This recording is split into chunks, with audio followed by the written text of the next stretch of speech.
But we just have to be clear that our Venezuela policy over the last year and a half has been an unmitigated disaster. And if we aren't honest about that, then we can't self-correct. We have to admit that our big play, recognizing Guaidó right out of the gate and then moving quickly to implement sanctions, just didn't work. It didn't. All it did was harden Russia and Cuba's play in Venezuela and allow Maduro to paint Guaidó as an American patsy. And a lot of us warned that this might happen. We could have used the prospect of U.S. recognition or sanctions as leverage. We could have spent more time trying to get European allies and other partners on the same page. We could have spent more time trying to talk to or neutralize China and Russia early before we backed them into a corner from which they are not moving. They are not moving. But all we did was play all our cards on day one, and it didn't work. And it's just been an embarrassing mistake after mistake since. First, we thought that getting Guaidó to declare himself president would be enough to topple the regime. Then we thought putting aid on the border would be enough. Then we tried to sort of construct a kind of coup in April of last year, and it blew up in our face when all the generals that were supposed to break with Maduro decided to stick with him in the end. We undermined Norway's talks last summer, and then this March we released a transition framework that frankly is almost a carbon copy of the very one that was in front of the parties last year.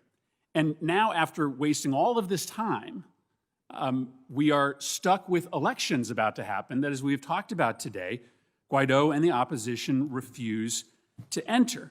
And then we are going to be in a position where we are recognizing someone as the leader of Venezuela who doesn't control the government, who doesn't run the military, and who doesn't even hold office.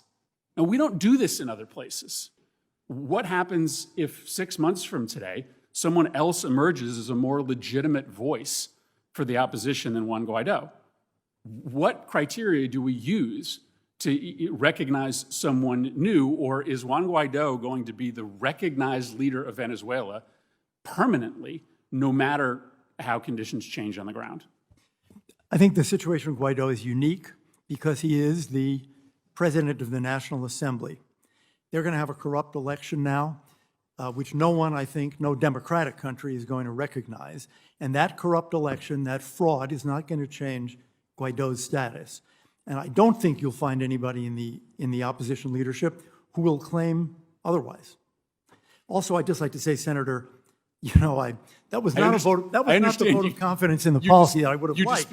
And yet you've said as recently as a week ago that the only thing we want to talk to Maduro about is his removal from power.